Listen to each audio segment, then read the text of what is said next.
नमस्कार दोस्तों, एक बार फिर से आपका स्वागत है target with Goswami YouTube channel में। मैं सुनील गोस्वामी आशा करता हूं आप सब अच्छे होंगे, कुशल मंगल होंगे और लगातार है जो अपने एग्ज़ाम के लिए प्रिपरेशन कर रहे होंगे।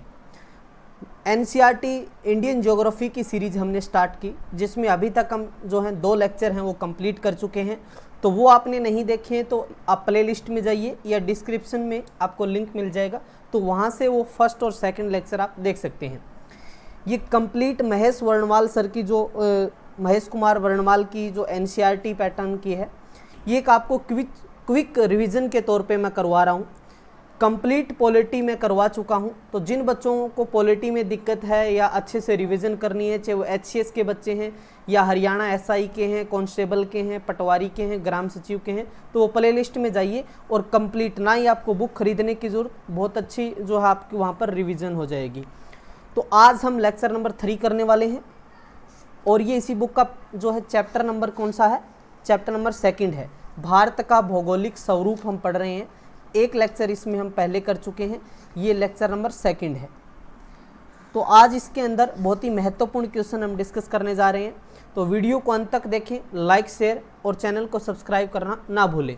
तो चलिए करते हैं शुरुआत बेहतरीन से सेशन की इस मोटिवेशन के साथ कि दुनिया के सारे शौक पाले नहीं जाते, कांच के खिलौने हवा में उछाले नहीं जाते, परिश्रम करने से जीत हो जाती है आसान, क्योंकि हर काम तकदीर के भरोसे टाले नहीं जाते। तो आपको मेहनत करनी है लगन के साथ और ये मोटिवेशन रखना है कि मेरा सिलेक्शन अब की बार श्योर है। बहुत सारी मार्केट में या यूट्यूब पे नेगेटिव बातें भी होंगी, ये चीज़ें हैं वो होंगी, ठीक है, एग्ज़ाम कब होगा नहीं होगा, लेकिन देखिए एग्ज़ाम की डेट आ जाएगी तब इतनी अच्छी तैयारी नहीं होगी जो अब आप कर सकते हैं, जो टाइम अभी है आपके पास, ठीक है। कुछ कमियां खामियां हैं सरकार की, ठीक है, मानते हैं इस चीज़ को कि वो टाइम पे एग्ज़ाम नहीं ले रही हैं, ना ही सिलेबस को वो वेरीफाई कर रही हैं, लेकिन हमें क्या है, इन चीज़ों को छोड़कर ज़्यादा ध्यान है वो स्टडी पे लगाना है, ठीक है, मैं यही कहूँगा। और तो आपके हाथ में है सारी चीज़ें। तो चलिए करते हैं शुरुआत। उससे पहले बता दूं कि अभी तक आपने target with Goswami app download नहीं की है तो प्ले स्टोर पे जाइए, डाउनलोड कीजिए। यहाँ से आपको पीडीएफ के रूप में नोट्स मिलेंगे, ठीक है, किसी कहीं भटकने की ज़रूरत नहीं है, किसी से रिक्वेस्ट करने की ज़रूरत नहीं है। जाइए फटाक से यहाँ से सब्जेक्ट वाइज जो है नोट्स डाउनलोड कीजिए और अपनी प्रिपरेशन कीजिए। Current affair, static, GK, Haryana current affair, तमाम चीज़ें इसमें अवेलेबल हैं, ठीक है। हिस्ट्री, पॉलिटी, ज्योग्राफी, कंप्यूटर, कोई भी चीज़ आप जाके देख लो, आपको यहाँ अवेलेबल मिलेगी। तो चलिए करते हैं शुरुआत। और स्क्रीन पे आपके क्वेश्चन, आंध्र प्रदेश और तमिलनाडु के तटीय भूभाग को क्या कहते हैं? कोंकण तट, कोरोमंडल तट, पूर्वी तट या फिर मालाबार तट? तो क्या बोलते हैं भाई, आंध्र प्रदेश और तमिलनाडु के तटीय भूभाग को क्या बोलते हैं? कोरोमंडल तट बोलते हैं। क्या बोलते हैं इसको? कोरोमंडल तट। समझ गए? अब कुछ बातें इसके बारे में हम देख लेते हैं। देखिए, भारत के पूर्वी घाट का दक्षिणी भाग कौन सा? पूर्वी घाट का दक्षिणी भाग, ठीक है। दक्षिणी भाग हम बात करें, दक्षिण आंध्र प्रदेश और तमिलनाडु का जो तटीय भाग है उसको कोरोमंडल तट कहलाता है ये। और इस सघन तटीय क्षेत्र के 3 उपविभाग किए जा सकते हैं, उत्कल का मैदान, आंध्र तटीय मैदान और तमिलनाडु का मैदान, ठीक है, इन 3 पार्ट में। तो ये कौन सा तट हो गया आपका? कोरोमंडल तट हो गया। कौन सा हो गया? कोरोमंडल तट। समझ आ गया? चलिए अगला क्वेश्चन आपकी स्क्रीन पे है। विश्व में दूसरा सबसे बड़ा ऊंचा पर्वत शिखर निम्नलिखित में से कौन सा है? धौलागिरी, कंचनजंगा, K2 जिसको गॉडविन आइंस्टीन बोलते हैं, या नंदा देवी? तो कौन सा होगा? K2, ठीक है। गॉडविन आइंस्टीन जो है K2 है, वो दूसरा सबसे ऊंचा पर्वत शिखर है विश्व के अंदर, ठीक है। तो विश्व का दूसरा सबसे ऊंचा शिखर हो गया K2। काराकोरम पर्वत श्रेणी में पड़ता है। कौन से में पड़ता है? काराकोरम, ठीक है। काराकोरम जो पर्वत श्रेणी है उसके अंदर ये पड़ता है, जिसको हम K2 बोलते हैं, ठीक है, या फिर गॉडविन ऑस्टिन इस भी कहा जाता है। ये पश्चिम हिमालय एवं भारत की सर्वोच्च पर्वत चोटी, ठीक है, पश्चिमी हिमालय एवं भारत की सर्वोच्च पर्वतम चोटी है ये। और इसकी ऊंचाई आपसे पूछ ले तो कितनी बताएंगे आप? 8611 मीटर। 8611 मीटर याद रहेगा। चलिए बहुत बढ़िया। अगला क्वेश्चन आपकी स्क्रीन पे है, मांजुली विश्व का सबसे बड़ा नदीय द्वीप किस राज्य में स्थित है? मांजुली द्वीप के बारे में आपने सुना होगा, अरुणाचल प्रदेश, असम, त्रिपुरा या फिर आंध्र प्रदेश।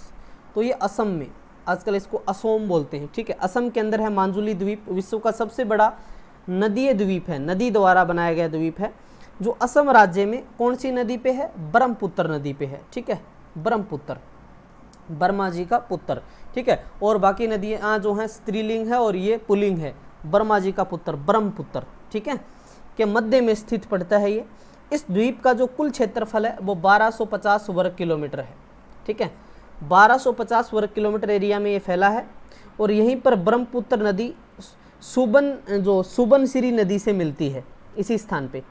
मांजुली जो है आर्द्र भूमि वेटलैंड की श्रेणी में शामिल जो है पारिस्थितिकीय हॉटस्पॉट है। इसको किस में शामिल कर रखा है? आर्द्र भूमि में, वेटलैंड में इसको शामिल कर रखा है, ठीक है। ये भी आपको ध्यान रखना है, कहाँ पड़ता है? असम के अंदर, ठीक है। चलिए कमेंट करके बताइए कि असम के सीएम कौन है, असम के सीएम कौन है, ठीक है। चलिए अगला क्वेश्चन है, सर क्रीक कहाँ स्थित है? गुजरात के साथ लगने वाली भारत पाक सीमा पर, लद्दाख स्थित भारत पाक सीमा पर, उत्तर पूर्व में भारत चीन सीमा पर, भारत म्यांमार सीमा पर। सर क्रीक, तो ये गुजरात के साथ लगने वाली भारत पाक सीमा पर, ए इसमें आपका राइट होगा। सर क्रीक गुजरात भारत पाकिस्तान के मध्य सीमा पर स्थित एक दलदली क्षेत्र है ये, जो अरब सागर से जुड़ा है। किससे जुड़ा हुआ है? अरब सागर से, ठीक है। यह भारतीय राज्य गुजरात को पाकिस्तान के सिंध प्रांत से क्या करता है? सेपरेट करता है, अलग करता है। ज्वार भाटा की अधिक आवर्ती इसी के प्रभाव से यह भूभाग जलमग्न रहता है, इसीलिए ये जो है दलदली एरिया बोलते हैं इसको, ठीक है, दलदली एरिया। समझ आ गया? चलिए अगला है, अराकानयोमा हिमालय का पूर्वी विस्तार है जो स्थित है बलूचिस्तान में, म्यांमार में, नेपाल में या फिर कश्मीर में। कहाँ पर है ये? जो अराकानयोमा है, जो अराकानयोमा हिमालय का पूर्वी विस्तार है, वो कहाँ पर पड़ता है? म्यांमार में पड़ता है। कहाँ पड़ता है? न्यायपितु इसकी कैपिटल जो है, पहले बर्मा होता था, रंगून होती थी उस टाइम हम बात करें तो अब यहाँ पर अराकानयोमा पर्वत श्रेणी हिमालय पर्वत श्रेणी का ही पूर्वी विस्तार है। ये आपको दिख रहा है, इसमें लिख रखा है कि पूर्वी विस्तार है ये, ठीक है, जो पश्चिमी म्यांमार के रखाइन तटवर्ती राज्य, कौन सा? रखाइन तटवर्तीय राज्य और इरावदी नदी बेसिन के मध्य में स्थित है। नदी कौन सी है? इरावदी नदी, ठीक है, बेसिन के मध्य स्थित है, इसलिए इसे रखाइन पर्वत श्रेणी के नाम से भी जाना जाता है। इसको रखाइन पर्वत श्रेणी के नाम से भी जाना जाता है, ये भी आपको याद रखना है। इस श्रेणी का कुछ भाग भारतीय राज्य जैसे असम, नागालैंड, मिजोरम में भी पड़ता है, ठीक है। इस प्रकार ये पर्वत श्रेणी है भारत और म्यांमार के मध्य प्राकृतिक सीमा निर्धारित करती है। जो नेचुरल हम बात करें, प्राकृतिक सीमा है बनाई हुई है इसी हिमालय की पूर्वी विस्तार के द्वारा, ठीक है भाई। अगला है, निमन हिमालय और खालिस्तान के बीच स्थित लंबवत घाटी को दून के नाम से जाना जाता है। हिमाद्री, हिमाचल, शिवालिक या फिर तिब्बत। तो जो शिवालिक श्रेणी है, जैसे हरियाणा में ऊपर का हिस्सा अम्बाड़ा हो गया, पंचकुला हो गया, यमुनानगर, यही तो है शिवालिक क्षेत्र, ठीक है, हरियाणा में। तो अब ये पूछा गया निम्न हिमालय और खालिस्तान के बीच में स्थित लंबवत घाटी को दून के नाम से, तो कौन सी घाटी को? शिवालिक को, ठीक है।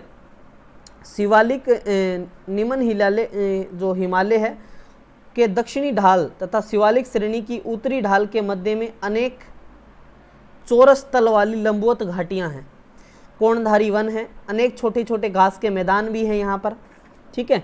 इसके साथ जिन्हें पश्चिम में दून और पूर्व में क्या बोलते हैं? पश्चिम में तो क्या बोलते हैं? दून बोलते हैं, ठीक है, पश्चिम में। और जो पूर्व में इसको दुआर बोलते हैं, दुआर, ठीक है, पूर्व की दिशा में।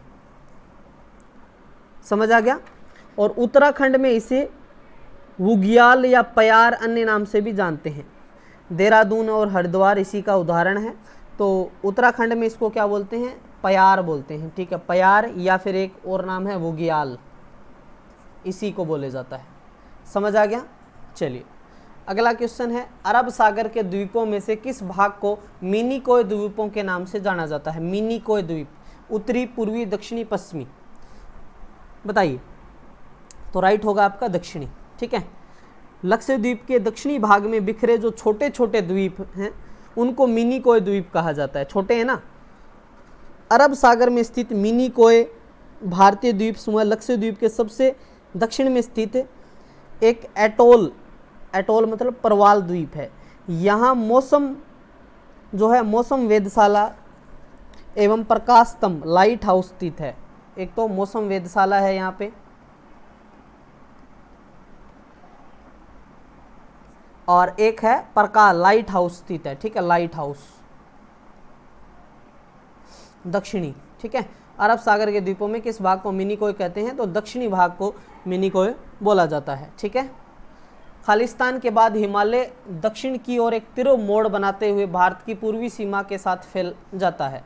जोजिला दर्रा, दिहांग या भूटान सीमा या नेपाल सीमा, बताइए।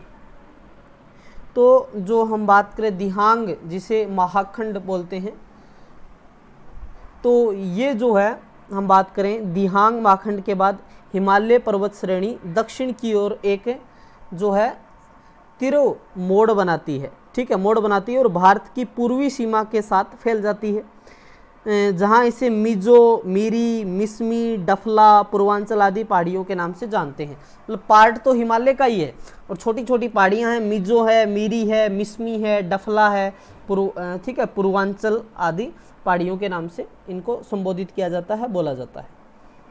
निम्न में से वे पहाड़ियाँ कौन सी हैं जो पूर्वी और पश्चिमी घाटों को जोड़ती हैं? टेलीग्राम पे यहाँ ज्वाइन कर ले। ठीक है, टेलीग्राम ये सर्च करेंगे ना @target_with_goswami, तो वो आप जुड़ जाएंगे वहाँ पे। ठीक है, तो वे पहाड़ियाँ जो पूर्वी और पश्चिमी घाटों को जोड़ती हैं, सतपुड़ा, विंध्य, नीलगिरी या फिर अरावली। तो नीलगिरी की पहाड़ियाँ हैं वो जो पूर्वी और पश्चिमी घाटों को जोड़ती हैं। ठीक है, जैसे हम बात करें नीलगिरी श्रेणी भारत के दक्षिण राज्य तमिलनाडु हो गया आपका, केरल हो गया, कर्नाटक में स्थित हैं, और पश्चिमी घाट पर्वत श्रेणियों का विस्तार है। पूर्वी तट और पश्चिमी घाट यहीं पर मिलते हैं।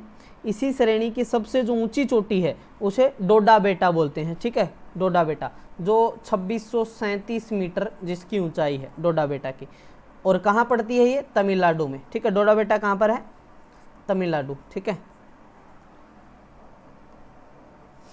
अगला क्वेश्चन है, सतलुज तथा काली नदियों के बीच स्थित हिमालय का भाग खालिस्तान के नाम से भी जाना जाता है।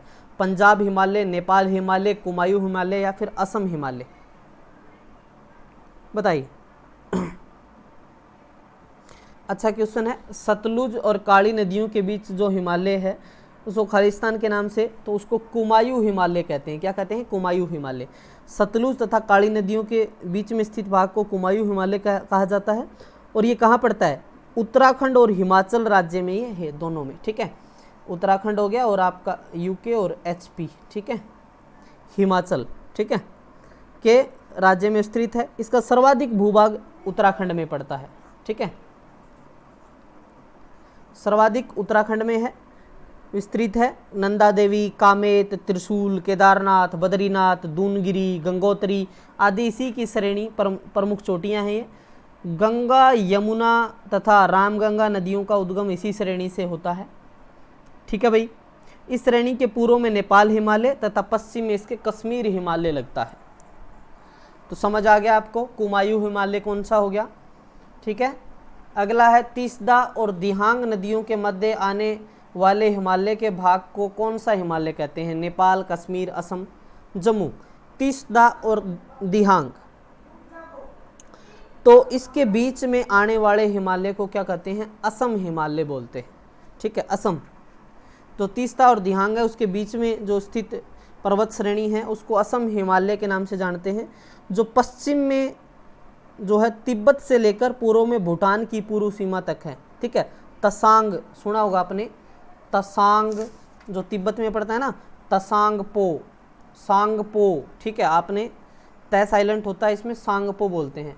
जैसे प्रश्न पूछा भी जाता है कि ब्रह्मपुत्र नदी को चाइना में या तिब्बत में यहाँ क्या बोलते हैं, सांगपो। ठीक है, वैसे सांगपो का अर्थ होता है पवित्र करने वाली। ठीक है, क्योंकि ब्रह्मपुत्र नदी जो कैलाश मानसरोवर से निकलती है ना, चिमयुंग दुंग जो एक वहाँ वो ला लो आप चोटी टाइप, वहाँ से निकलती है ये ब्रह्मपुत्र, और ये फिर मतलब सांप की तरह बहती है। ठीक है, इसलिए इसको सांगपो, वैसे इसका अर्थ होता है पवित्र करने वाली।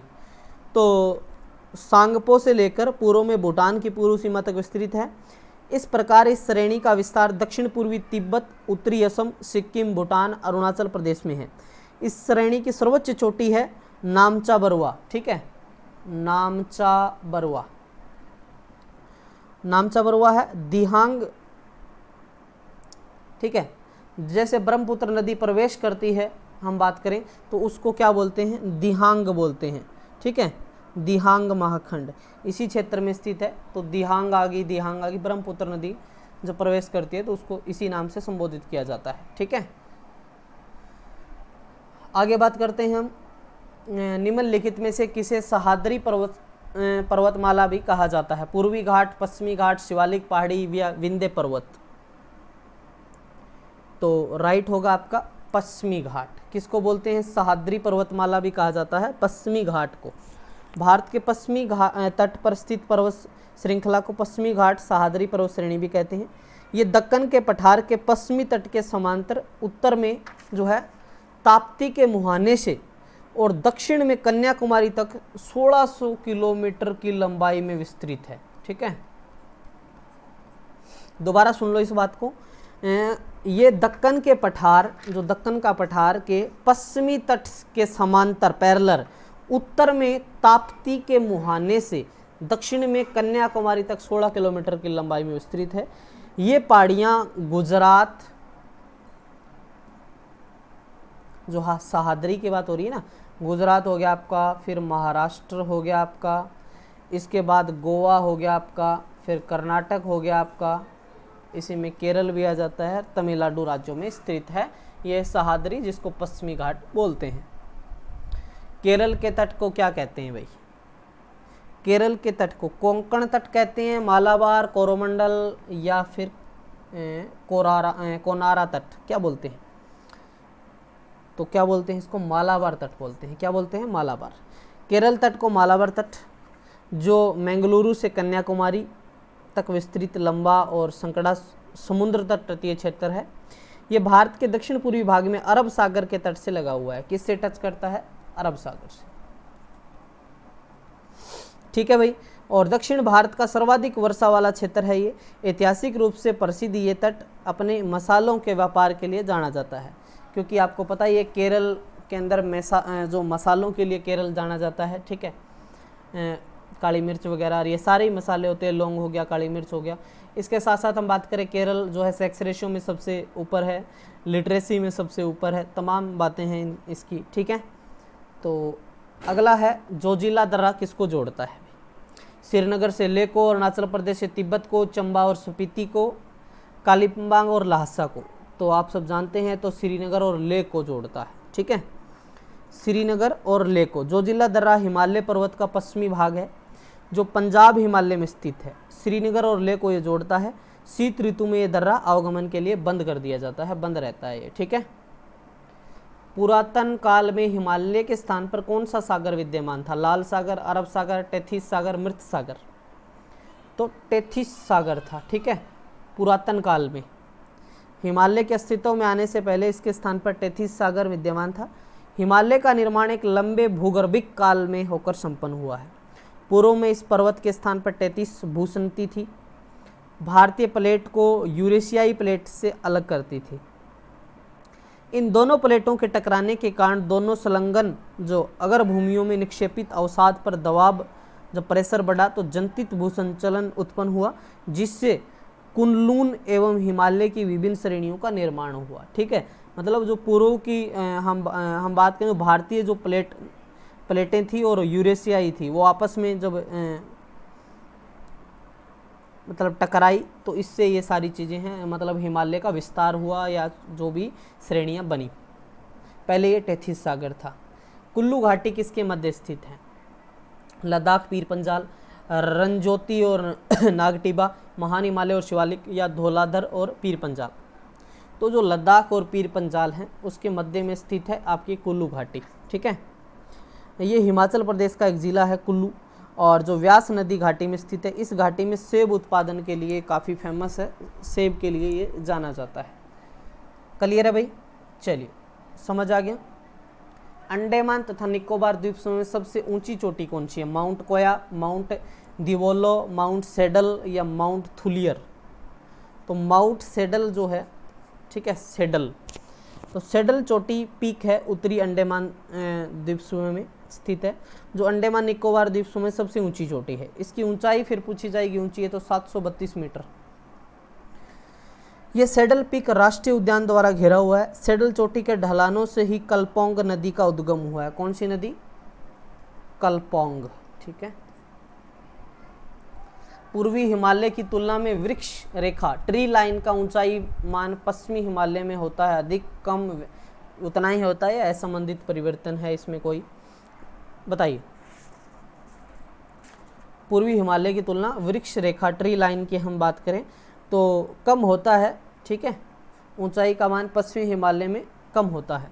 देखिए, वही सीमा रेखा जिसके आगे या ऊपर वृक्ष नहीं उगते उसे वृक्ष रेखा कहलाती है। ठीक है, ट्री लाइन बोलते हैं उसको।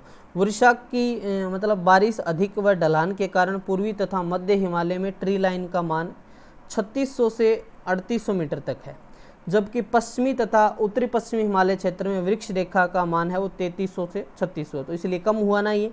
तो पूर्वी हिमालय की तुलना में पश्चिमी हिमालय में प्राकृतिक वृक्ष रेखा का ऊंचाई मान कम होता है। ठीक है,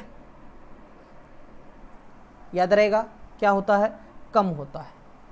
लास्ट क्वेश्चन है आपका आज का, निम्नलिखित में कौन अक्साई चीन का भाग है? काराकोरम श्रेणी, कश्मीरी घाट, शिवालिक श्रेणी या लद्दाख पठार? तो राइट होगा आपका लद्दाख पठार। भारत, चीन और पाकिस्तान की सीमाओं को सम्मिलित स्थल पर अक्साई चीन अवस्थित है। सन 1962 की बात करें तो भारत और चीन के बीच युद्ध हुआ और इस भूभाग पर अक्साई चीन पर चीन ने अधिकार कर लिया। तभी से ये दोनों देशों के मध्य सीमा मतलब जो सीमा के लिए डिस्प्यूट है, विवाद है, और अक्साई चीन क्षेत्र में ही लद्दाख पठार भी अवस्थित है। तो याद रखना आपको लद्दाख, इसी के बीच जो है भारत और चीन के बीच जो है विवाद रहता है। तो आई थिंक आपको ये अच्छे से सारे के सारे क्वेश्चन हैं वो समझ आ गए होंगे। चैप्टर सेकंड है वो आपका कंप्लीट हो गया है। इसमें नेक्स्ट चैप्टर हम पढ़ेंगे जलवायु, मृदा एवं प्राकृतिक वनस्पति। ठीक है, समझ आ गया? तो वो करेंगे हम डिस्कस। तो ऐसे ही आपको मैं सारे के सारे जो चैप्टर हैं वो इसमें करवाने वाला हूँ। इसमें टोटल 13 चैप्टर हैं, तो जल्दी ही इसी मंथ में आपको ये मैं कंप्लीट करवा दूंगा। ज्योग्राफी, पॉलिटी ऑलरेडी कंप्लीट हो चुकी है, तो जाइए प्लेलिस्ट में देखिए या डिस्क्रिप्शन में लिंक दे देता हूँ, तो उससे भी आप पूरी की पूरी पॉलिटी करवा रखी है। बिल्कुल कहीं रिवीजन के लिए जाने की ज़रूरत नहीं है, सारे क्वेश्चन कीजिए आराम से। ठीक है, तो चलिए मिलते हैं नेक्स्ट वीडियो में। और ऐप ज़रूर डाउनलोड कर लें आप प्ले स्टोर, लिंक डिस्क्रिप्शन में है। इंस्टा पे मुझे फॉलो कर लें, जीके बाय गोस्वामी सर। ठीक है, यहाँ पर आप डीएम करके मुझे कोई भी क्वेश्चन वगैरह पूछ सकते हैं। ठीक है, इसके साथ साथ टेलीग्राम से ऊपर मैंने आपको बताया था कि @ लगाइए, target with Goswami without space, या डिस्क्रिप्शन में लिंक है, वहाँ से भी आप जुड़ सकते हैं, ताकि आपको हज़ारों PDF वहाँ फ्री में मिले, किसी प्रकार का आपको कोई पे ना करने पड़े। ठीक है, तो चलिए, थैंक यू सभी का। जय हिंद, जय भारत।